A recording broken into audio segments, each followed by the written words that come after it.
Salut les amis, j'espère que vous allez bien. On se retrouve aujourd'hui avec une nouvelle vidéo, une recette de pain économique à la poêle, facile, rapide et à la portée de tout le monde.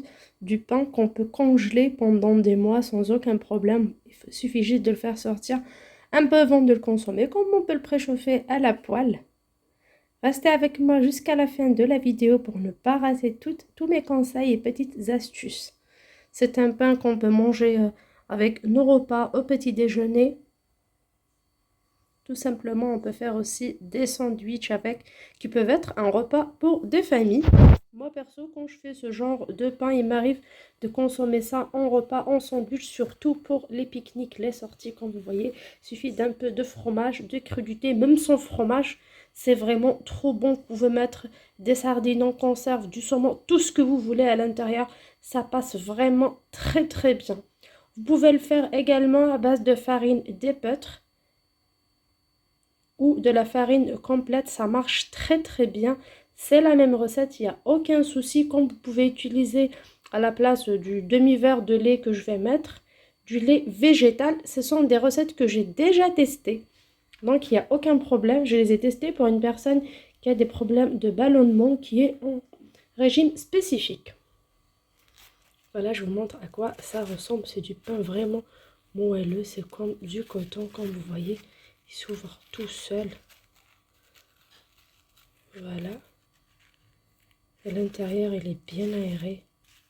Il est trop doux surtout. Moi, j'aime beaucoup. Dans un saladier, je mets 2 cuillères à soupe de sucre qu'on peut remplacer par une belle cuillère à soupe de miel si vous n'aimez pas le sucre. Je mets également 2 cuillères à soupe de levure boulangère, de la levure sèche, qu'on peut remplacer aussi par la levure fraîche. 2 cuillères à soupe de farine. Là, on va préparer comme un petit levain. C'est ce qui va nous donner une pâte vraiment légère, douce et aérée. Là, je mélange les trois. On peut bien faire ça avec la farine complète. On ajoute un petit verre de lait, c'est environ 120 ml du lait qui doit être tiède. On peut utiliser aussi du lait végétal. Comme on peut faire ça seulement avec de l'eau. Mais croyez-moi, ce petit verre de lait fait vraiment la différence. Là, je mélange bien. C'est vrai que le lait est un peu tiède, donc ça forme des grumeaux. Il faut bien mélanger. Je vais chercher mon petit fouet, ça sera mieux. Et plus facile pour avoir vraiment un mélange homogène et qui va pousser rapidement sans aucun problème. Voilà, je mélange bien jusqu'à ce qu'il y ait ces petites bulles. C'est vraiment le seul secret de la recette. Voilà, je mélange bien, après je couvre et je laisse reposer 10 à 15 minutes selon la chaleur dans votre cuisine. Là, il ne fait pas trop chez nous, j'avoue. Il ne fait pas trop chaud, pardon, chez nous. Là, la pâte a doublé de volume, vous allez voir, c'est une pâte. Ça a formé une pâte, c'est comme un levain, regardez. C'est pas trop liquide. C'est comme un petit fromage, j'aime beaucoup cette texture. Et à ce moment-là, j'ajoute directement 1 kg de farine. De la farine que j'ai déjà achetée auparavant. Si vous vous rappelez, c'était dans mon stock, la date est déjà passée, mais il n'y a aucun problème. Pour la farine, moi j'adore utiliser la type 45, mais si vous n'avez pas, on peut utiliser n'importe quelle farine ménagère. J'ajoute une cuillère à café de sel, il ne sera pas trop salé. Vous pouvez ajouter n'importe quelle graine ou fines herbes de votre choix à la pâte. Moi aujourd'hui, ça sera nature. D'habitude, j'ajoute une cuillère à café d'huile d'olive, un peu d'herbe de Provence, du thym, de l'ail en poudre, vraiment pour parfumer n'importe quelle herbe ou parfum. Vous voyez, la levure, elle pousse déjà dans dessus, elle sort. Là, j'ai environ 1 litre d'eau. Bien sûr, la quantité d'eau, c'est selon la qualité de la farine. Là, j'ai une farine de bonne qualité, une farine qui absorbe surtout beaucoup d'eau. Ça va... Il me faudra exactement 800 ml d'eau pour ce kilo de farine. Seulement parce que cette farine absorbe. Et parfois, j'utilise 500 ml. Ça dépend des farines. Par exemple, la farine premier prix de chez Carrefour n'absorbe pas beaucoup. Par contre, de chez Lidl absorbe. Donc, ça dépend. Il faut mettre progressivement de l'eau tiède et mélanger. Vous pouvez faire ça au pétrin comme vous pouvez le faire à la main. Là, il y a ma princesse qui me verse de l'eau et moi, j'essaie de mélanger tout en tenant le téléphone de l'autre avec l'autre main. Donc je vais faire ça doucement pour que les débutants voient tout. Je vais pas augmenter la vitesse de la vidéo ni couper n'importe quelle étape.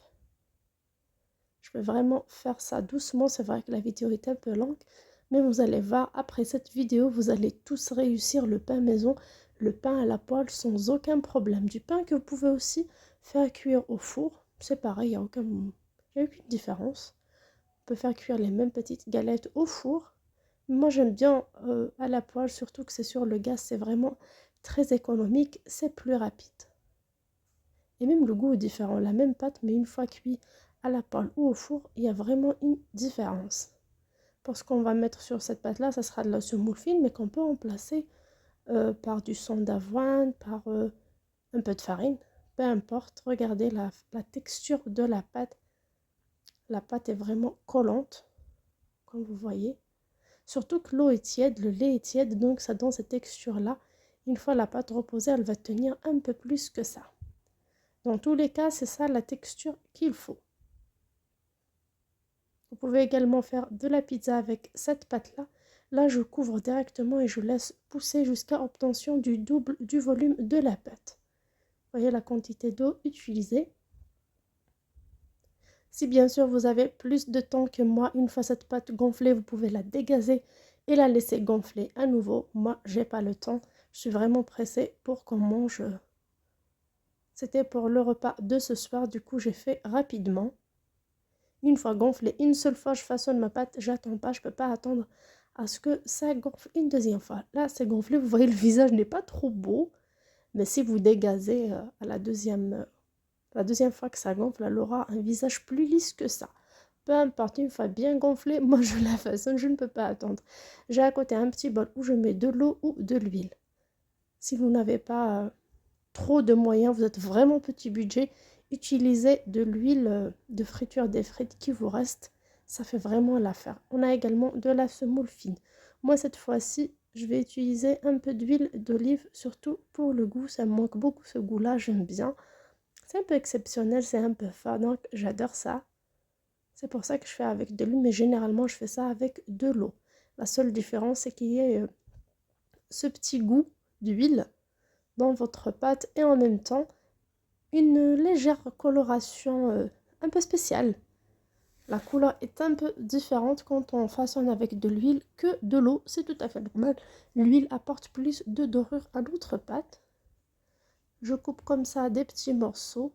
Je dispose sur ma semoule fine ou moyenne, peu importe. Après, je commence à ramasser tous les bords comme ça. C'est comme quand on fait une petite brioche. J'essaie de bien souder pour que la semoule ne rentre pas au milieu. Vous voyez, je soude bien. Après, je la retourne pour qu'il y ait de la semoule de l'autre côté. C'est vraiment très très facile. Vous voyez, je fais tout avec une seule main, comme je tiens le téléphone. Ou vous allez faire ça avec les deux mains, c'est vraiment très facile. Là, sur le plan de travail, sur la table, j'ai mis du papier cuisson. Vous pouvez également mettre un torchon que vous allez saupoudrer de semoule. Moi, c'est plus pratique de mettre du papier cuisson, comme ça, une fois fini, je jette. Je ne me prends pas la tête à laver des torchons ni quoi que ce soit. Je suis feignante, je le sais, j'avoue. Mais parfois, c'est plus pratique quand on a beaucoup de tâches, beaucoup de choses à gérer. Donc, voilà, j'essaie vraiment de souder tous les bords. Vous voyez, la pâte est vraiment collante. Même une fois gonflée, la pâte reste collante. Je la retourne, je secoue un peu pour enlever l'excès de semoule.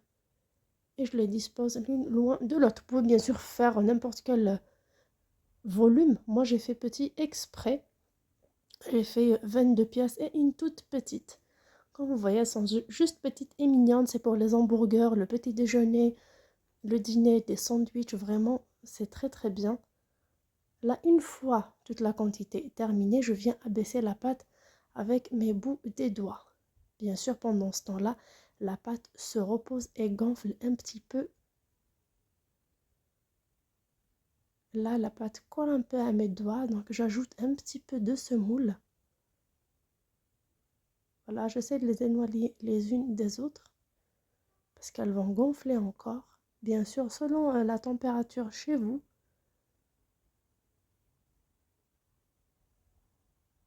Voilà. On a déjà 20 sur la table et 2 dans un autre petit plateau. Vous voyez les traces de mes petits doigts. Une fois la pâte gonflée un tout petit peu, les traces de mes doigts vont disparaître légèrement et ça sera le moment de la cuisson. Là, vous voyez, j'ai 22 et une toute petite qui va me servir pour connaître la température de la poêle. Est-ce que réellement c'est chaud ou pas encore? Là, bien sûr, j'ai bien couvert avec des torchons propres pour que ça pousse. Bien sûr, c'est important, on ne peut pas les faire cuire sans que ça pousse au moins un petit peu. Là, vous allez voir, je ne vais pas les laisser trop pousser. Là, ça commence à pousser, les traces de mes doigts commencent à disparaître. Je ne peux pas les laisser trop pousser parce que j'ai pas beaucoup de temps. Sinon, si je les laisse pousser plus, j'aurai des pains un peu plus gros, bien sûr, beaucoup plus légers. Mais c'est une question de temps, du coup, je me contente de ce volume-là. Et je passe directement à la cuisson sur une poêle qui sera chaude, crêpière, peu importe. Sans ajouter aucune matière grasse, je dispose là la toute petite pour voir si ma poêle est chaude. Au bout de même pas une minute, je ressens que la surface, qu'en dessous, pardon, c'est déjà cuit. On voit le changement de la texture de la pâte sur les côtés. Et à ce moment-là, on va la retourner soit avec ses doigts, avec une fourchette, une cuillère, une spatule, peu importe le moyen. Et bien sûr, là, je l'ai prise directement avec mes mains parce qu'elle était toute petite. Même les autres, elles sont petites, je peux les prendre. Mais si on fait des grosses galettes, on est obligé d'utiliser le papier cuisson. Et même pour les personnes débutantes, vous pouvez les prendre avec le papier cuisson, bien sûr, les découper avec des ciseaux. Là, elle glisse un peu parce que j'utilise pas mon autre main. Voilà, là, je l'ai rapproché. Voilà. Là, la cuisson a commencé un tout petit peu sur un côté, donc ma poêle n'était pas assez chaude. Donc, il faut vraiment laisser chauffer. Moi, je mets mon feu au maximum. J'ai pas un grand feu. Je mets mon feu au maximum. Si vous avez un grand feu, mettez-le à moyen. Sur feu moyen. Donc, voilà. Là, j'ai disposé encore 3 autres. Et vous voyez, ça commence à gonfler. Ça commence à doubler de volume directement sur la poêle. En plus du gonflement sur la table. C'est comme n'importe quel pain. Là, la couleur est un peu plus dorée, vous voyez. Ça gonfle vraiment bien, il faut leur donner le temps pour la cuisson, mais en même temps, il ne faut pas que le feu soit trop doux, sinon on aura du pain serré à l'intérieur. Là, vous pouvez les cuire légèrement dorés comme ça des deux côtés et consommer ainsi. Si vous aimez du pain pas trop cuit, si vous aimez du pain bien cuit, les retourner une deuxième fois. Vous voyez là, c'est vraiment bien cuit. N'hésitez pas à les faire tourner de temps à autre pour qu'il y ait une coloration homogène de tous les côtés. Bien sûr, la coloration, c'est selon les goûts. C'est comme chez le boulanger. Il y a des gens qui aiment du pain bien cuit et d'autres qui aiment la baguette toute blanche. Voilà, je voulais pas que la vidéo soit trop longue, mais je l'ai fait exprès pour les personnes, pour mes chers abonnés qui m'ont demandé la recette, qui n'ont jamais fait cette recette de pain. Du coup, je voulais donner toutes mes astuces par rapport à la cuisson de ce pain. Tout ce que je connais et montrer tout en détail, comme ça ils vont pas le rater dès la première fois. Je voudrais d'ici demain, après-demain, avoir des commentaires quand vous avez réalisé la recette et vous l'avez réussi. Là, les deux qui étaient sur le plateau, je les ai prises et disposées directement avec le papier cuisson. Là, bien sûr, mon feu est petit, j'ai mis 2 feux, un à droite et un à gauche, comme j'ai une poêle rectangulaire. C'est par rapport à ça que la coloration est différente. Je les ai disposées avec le papier. Une fois cuit d'un côté, je retourne et là, c'est un jeu d'enfant. Je peux retirer mon papier cuisson facilement. Et vous voyez le geste que je fais. Je tourne. Comme ça donne une bonne cuisson. Voici notre pain prêt à la fin, une fois bien refroidi. Comme vous voyez, j'ai fait 22 petits pains et un tout petit qui était le 23e qui a été servi pour voir si notre poêle était chaude ou pas. Bien sûr, les enfants sautent dessus directement, vous voyez.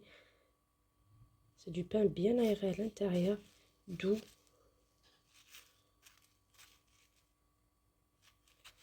On peut l'ouvrir comme ça, tout simplement, rien qu'avec ses doigts pour faire des sandwichs. Tellement il est doux et bon. Sur ce, j'espère que Annie et toutes les personnes qui m'ont demandé de le réaliser, cette recette, verront cette vidéo. Je m'excuse pour le retard que j'ai mis. Je vous dis à très bientôt sur ma chaîne. Ciao!